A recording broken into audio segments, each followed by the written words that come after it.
আজ কিছু মনের কথা তোমাদের সাথে শেয়ার করলাম। তোমাদেরও কি এমন হয়েছে? হ্যালো, আমি সোমা। গৃহিণীর রাই চ্যানেলে তোমাদের সবাইকে জানাই অনেক স্বাগত। তোমরা সবাই কেমন আছো? আশা করি ভালোই আছো। আমরাও বেশ আছি। এখন বাজে সকাল 6টা আর আজ হলো বৃহস্পতিবার। এখন থেকে তোমাদেরকে সাথে নিয়ে আজকের দিনটা শুরু করলাম। সকালে ঘরঝাড় দিয়ে বাসি জামাটা ছেড়ে নিয়ে তারপর চলে এলাম রান্নাঘরে। সকালবেলা উঠেই আমার প্রথমে কাজ থাকে রান্নাটা সারা। রাত্রিবেলাতেই আমি যা যা রান্না করব সেইগুলো সব গুছিয়ে রেখে দিই, তাহলে সকালবেলা উঠেই রান্নাটা চাপিয়ে দিতে পারি। আজকের ওয়েদারটা জানো তো মেঘলা, কিন্তু একটা ভ্যাপসানো গরম আছে। রাত্রিবেলাতেই রান্নাঘরটা পরিষ্কার করে রেখে দিই, তবু সকালবেলা একবার করে মুছে নিই, গ্যাসটাও আর কাউন্টারটাও। আর দেখো এখানে যে সব বাটি টাটি রাখা রয়েছে কাউন্টারটার মধ্যে, এর মধ্যে একটার গামলার মধ্যে রয়েছে চাল, আর একটার মধ্যে যা রান্না করব আজকে সেগুলো সব গুছিয়ে রেখে দিয়েছি, যেন সকালবেলা উঠে কোনো কিছু আমাকে বের করতে না হয়। এমনকি চালটাও আমি হাঁড়ির মধ্যে রেখে দিই। আগে জানো তো এমনটা করতাম না, যা সবজি বানাবো সেটাই আমি কেটে রেখে দিতাম, কিন্তু এখন তোমার চালটাও গামলার মধ্যে রেখে দিই। তারপরে ডাল যদি করি তাহলে ডালটাও কতটা করব সেটাও একটা বাটির মধ্যে রেখে দিই। সব কিছু গুছিয়ে রেখে দিই যেন সকালবেলা উঠে আমাকে কোনো কিছু খুঁজতে না হয়।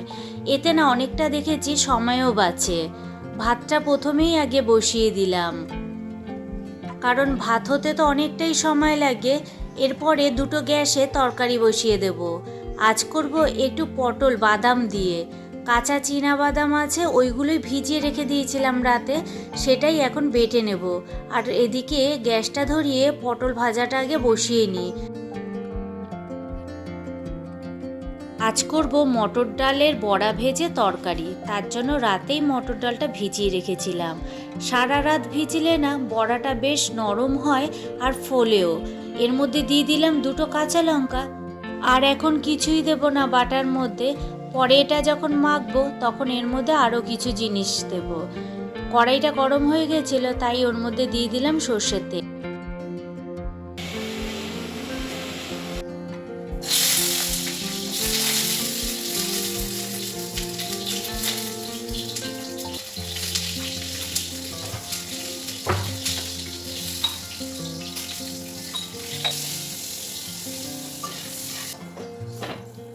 পটলটা ভাজা বসিয়ে দিলাম, ততক্ষণে এইটা আমি মেখে নিই।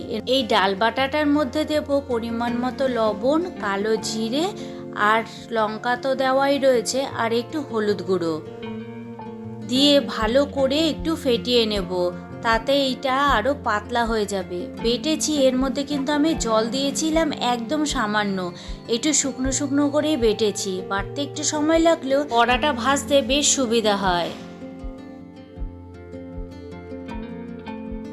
পটল ভাজাটা মাছের উনুনে বসিয়ে দিয়ে এখানে নতুন কড়াই চাপিয়ে দিয়েছি, তার মধ্যে সর্ষের তেল দিয়েছি। এবারে বড়াগুলো ছোট ছোট করে ভেজে নেব। এইগুলো ঝোলে দেওয়ার পর কিন্তু অনেকটাই বড় হয়ে যাবে, তার জন্য ছোট ছোট করে সব কটাই ভেজে নিচ্ছি। এই কাঁচা বাদামটাও রাতেই ভিজিয়ে রেখেছিলাম, দুটো লঙ্কা দিয়ে ভালোভাবে পেস্ট করে নেব। পটলটা একদম আঁচ কমিয়ে ভেজেছিলাম, প্রায় সেদ্ধ হয়েই গেছে। এখন এটা ভাজাও হয়ে গেছে। এর মধ্যে দিয়ে দেব ওই বাদাম বাটাটা, তারপর দিয়ে দেব এর মধ্যে মিষ্টি আর পরিমাণ মতো হলুদ আর লবণ দিয়ে ভালোভাবে ঢাকা দিয়ে রেখে দেব। এদিকে আমার ভাতটাও প্রায় হয়েই এসেছে। দাঁড়াও, ভাতের মারটা আগে গেলে নিই।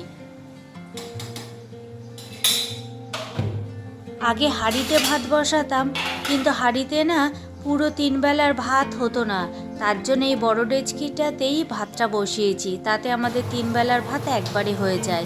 তাই হাঁড়িটাতে আর ভাত বসানো হয় না, ওটাতে বসালে বেশ ভালো হয়, তাহলে মাঠটা আর এভাবে ধরে ঝাড়াতে হয় না। এখানে বসিয়ে দিয়েছি ওই ডালের বড়ার যেই তরকারিটা করব সেটারই মশলা কষাচ্ছি। এখানে দিয়েছি জিরে গুঁড়ো, হলুদ গুঁড়ো আর কাঁচা লঙ্কা চিড়ে, আর লঙ্কার গুঁড়ো আর ধনে গুঁড়ো, লবণ, হলুদ, ব্যাস এই দিয়েই মশলাটা ভালোভাবে কষিয়ে দিয়েছি। আর একটু আদাও দিয়েছিলাম, আর সোমবারে দিয়েছিলাম গোটা গরম মশলা আর জিরে। দেখো কতটা ফুলে গেছে বড়াগুলো, এগুলো কিন্তু আরও ফুলবে। আর এর জন্য আমি ঝোলটাও বেশি রেখেছি, বড়াগুলো কিন্তু ঝোলটা অনেকটাই টেনে নেবে। আগে না খুব ভয় পেতাম যে এরকম গরম গরম খাবার যদি টিফিন বাটিতে দিয়ে দিই ঠান্ডা না করে, তাহলে হয়তো নষ্ট হয়ে যাবে। কিন্তু জানো তো, পুরো একদম গরম গরম খাবার যদি টিফিন বাটিতে দিয়ে ঢাকা দিয়ে দাও সঙ্গে সঙ্গে, তাহলে খাবারটা কিন্তু নষ্ট হয় না। আর যদি খাবারটা হালকা ঠান্ডা করে দাও, তাহলে নষ্ট হয়ে যায়। হয় পুরো গরম গরম খাবার দিতে হবে, না হলে পুরো ঠান্ডা খাবার দিতে হবে, তাহলে আর নষ্ট হবে না।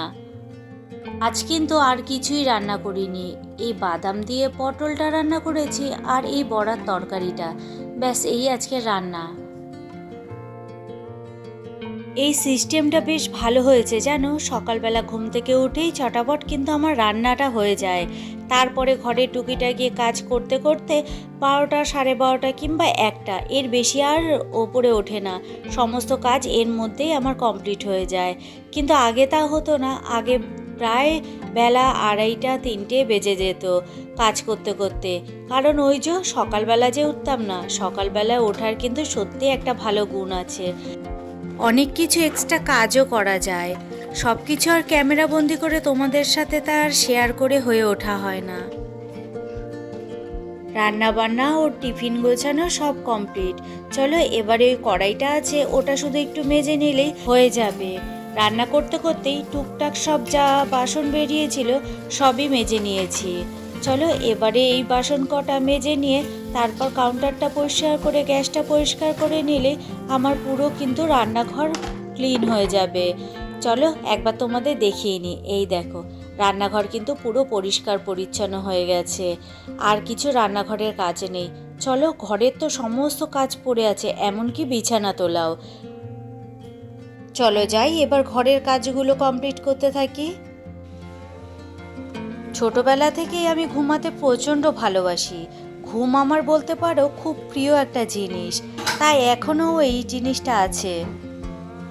তবে মাঝে মধ্যে যখন পুরনো দিনের কথা ভাবি, তখন খুব কষ্ট লাগে। এই ঘুমের জন্য না জানি কত কথা শুনেছি বিয়ের পরে। তখন আরও অল্প বয়স ছিল, ঘুমটা ছিল আরও বেশি। তবে সকাল 6টার পর একদমই ওঠা যাবে না, 6টার আগে উঠতে হবে।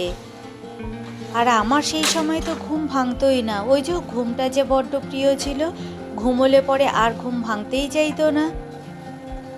ব্যাস আর কি, তার জন্য নানা কথা শুনতে হয়েছে। আর আজ দেখো সময়ের সাথে সাথে কত পরিবর্তন, নিজে থেকেই সকাল 6টায় উঠে যাচ্ছি। তবে এখন কাজের প্রেশারের জন্য উঠতে হয় যে আমার এই টাইমের মধ্যে খাবার রেডি করে দিতে হবে, তার জন্য। কিন্তু সেই সময়তে আর কি বিয়ের পরের কথা বলছি, তখন কিন্তু এরকম প্রেশার ছিল না যে কোনো কাজ করতে হবে বা কিছু, কারণ কাজের লোক ছিল আর বাড়িতে তেমন কোনো কাজও ছিল না। জয়েন্ট ফ্যামিলি থাকা সত্ত্বেও সেরকম কোনো চাপ ছিল না।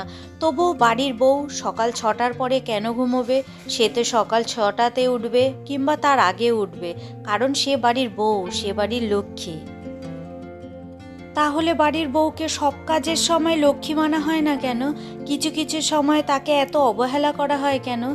এটা সবাইকে বলছি না, কিছু কিছু মানুষের ক্ষেত্রে বা মানুষের পরিবারে এমন তো হয়, ঘরের বউকে অবহেলা করা হয়। আচ্ছা, তোমাদের কাছে এর উত্তরটা জানা থাকলে আমাকে কমেন্টে বলো তো, কেন এমন করা হয়? চলো, তোমাদের সাথে গল্প করতে করতে আমার কিন্তু প্রায় অনেক কাজই হয়ে গেছে। চলো টাটা, সাবধানে যেও।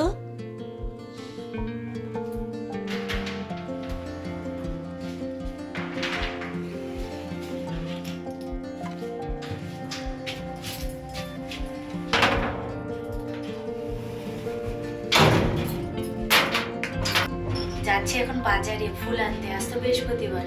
প্রত্যেক বুধবার বিকেল বেলাতেই নিয়ে আসি ফুলটা, কিন্তু কালকে বৃষ্টি হওয়ার কারণে আর বেরোতে পারিনি, তাই আজকে যাচ্ছি, এখন যাচ্ছি আর কি। চলো।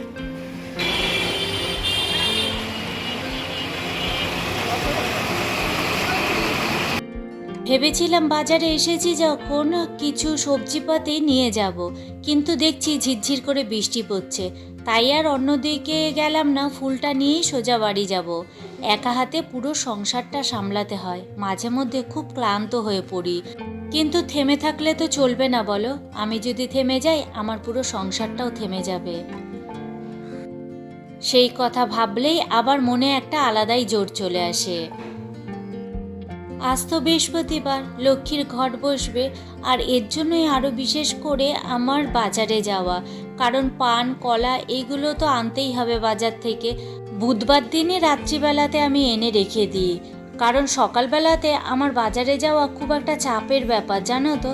সহজে আমি সকালবেলাতে যেতে চাই না। ওই যে যেদিনকে মাছ বাজার করি সেদিনকেই সাধারণত সকালবেলাতে যাই, কারণ বিকেলে আমাদের এখানে মাছ বাজারটা বসে না, তবে বসে অনেকটা দূরে, সেখানে আবার বিকেলের বাজারের অনেকটাই দাম। তা সব দিক বিবেচনা করেই সকালেই বাজারটা আনি, মাছ বাজারটা। আর এই টুকিটাকি যা জিনিস আনার সেগুলো বিকেলবেলাতেই নিয়ে আসি। আজ আমার গোপালকে নতুন একটা জামা পরিয়েছি, এটা ওর আম্মা পয়লা বৈশাখে দিয়েছিল, তা পরানো হয়নি বলে আজ চলো আজকের মতো ভিডিওটা তাহলে এখানেই শেষ করছি। তোমরা সবাই ভালো থেকো, সুস্থ থেকো আর সাবধানে থেকো। আর ভিডিওটা যদি ভালো লেগে থাকে তাহলে প্লিজ একটা লাইক, একটা কমেন্ট করে দিও, আর সাবস্ক্রাইব করে আমার পাশে থেকো, আর পাশে থাকা বেল আইকনটি প্রেস করে দিও, তাহলে আমি যখনই ভিডিও ছাড়বো তা তোমার কাছে সঙ্গে সঙ্গে নোটিফিকেশন চলে যাবে।